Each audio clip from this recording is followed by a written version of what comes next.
Hello and welcome to lesson 2। और आज के इस लेसन में हम लोग सप्लाई और लॉ ऑफ सप्लाई के बारे में बात करेंगे।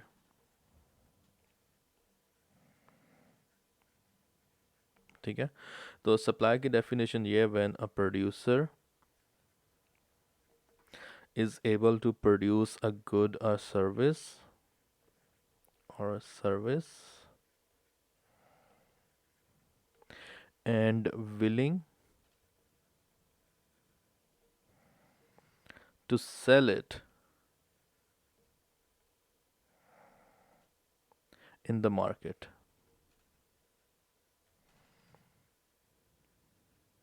ठीक है, तो जब हम लोग डिमांड की बात कर रहे थे उस वक्त हम लोग ख़रीदारी की बात कर रहे थे कि when somebody has ability and willingness to buy something, और यहाँ पे ability to produce and willingness to sell something in the market, तो उसको हम लोग सप्लाई कहते हैं। ठीक है,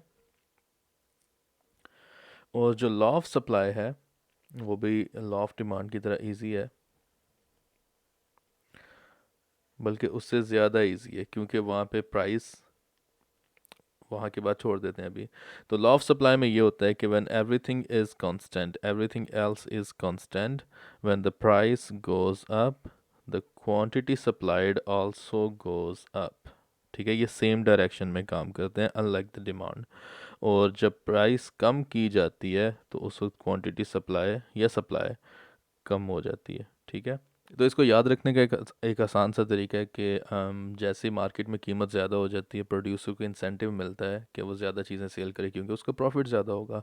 फॉर एग्जांपल एक छोटी सी मिसाल ले लेते हैं कि एक गली में एक बंदा गोलगप्पे बेचता है, तो गोलगप्पे की कीमत अगर ज़्यादा हो जाती है तो उसकी कोशिश होगी कि वो ज़्यादा से ज़्यादा गोलगप्पे बेचे, सो दैट उसका प्रॉफिट भी ज़्यादा होगा। और अगर गोलगप्पे सस्ते हो जाते हैं तो वो कम गोलगप्पे बेचेगा, बल्कि बहुत ही कीमत सस्ती हो जाएगी तो गोलगप्पे बेचना छोड़ के कोई और काम शुरू कर देगा, तो गोलगप्पे की जो सप्लाई है वो भी कम हो जाएगी। तो ये तरीका है इसको याद रखने का।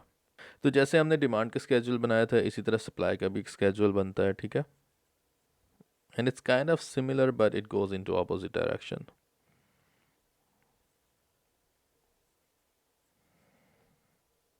तो एक तरफ हम लोग प्राइस ले लेते हैं और दूसरी तरफ हम लोग क्वांटिटी सप्लाइड ले लेते हैं। ठीक है, तो अगर किसी चीज़ की कीमत 10 रुपये है और जो प्रोड्यूसर है वो उसके 10 यूनिट सेल करता है, तो अगर उसी चीज़ की कीमत 20 रुपये हो जाती है तो प्रोड्यूसर जो है वो 15 यूनिट सेल करेगा।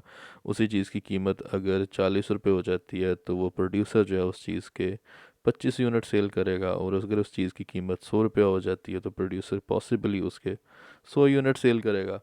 तो जैसे जैसे कीमत में इजाफा होता चला जाता है उसकी क्वांटिटी सप्लाइड में भी इजाफा होता चला जाता है। ठीक है, ये है सप्लाई स्केड्यूल। और अभी मैं आपको इसका ग्राफ बना के दिखा देता हूँ। तो सप्लाई का कर्व हमेशा पॉजिटिव होता है, यानी वो नीचे से ऊपर की तरफ जाता है। ठीक है, डिमांड का यहाँ से यहाँ की तरफ आता था, लाइक नेगेटिव स्लोप थी उसकी, लेकिन जो सप्लाई का कर्व होता है उसकी पॉजिटिव स्लोप होती है। तो मतलब ये कि अगर किसी चीज़ की कीमत ज़ीरो है तो उसकी क्वांटिटी भी ज़ीरो ही होती है, मतलब कोई भी प्रोड्यूसर उस चीज़ को फ्री में नहीं देना चाहेगा। ठीक है, तो अगर उस चीज़ की कीमत जो है वो हो जाती है लेट्स से 20 रुपये।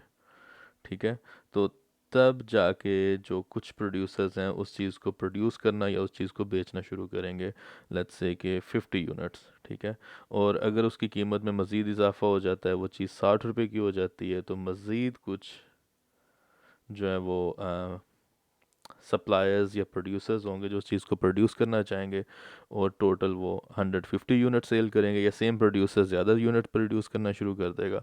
और अगर कीमत हो जाती है 100 रुपया तो उससे भी ज़्यादा प्रोड्यूसर्स मार्केट में आ जाएंगे, या सेम प्रोड्यूसर जो 50 यूनिट्स प्रोड्यूस कर रहा था वो अभी 200 यूनिट्स प्रोड्यूस करेगा। ठीक है, जैसे जैसे कीमत में इजाफा होता रहता है वैसे वैसे क्वांटिटी में भी इजाफा, ये क्वांटिटी सप्लाइड में भी इजाफा होता चला जाता है। ठीक है, this is the supply curve anyway.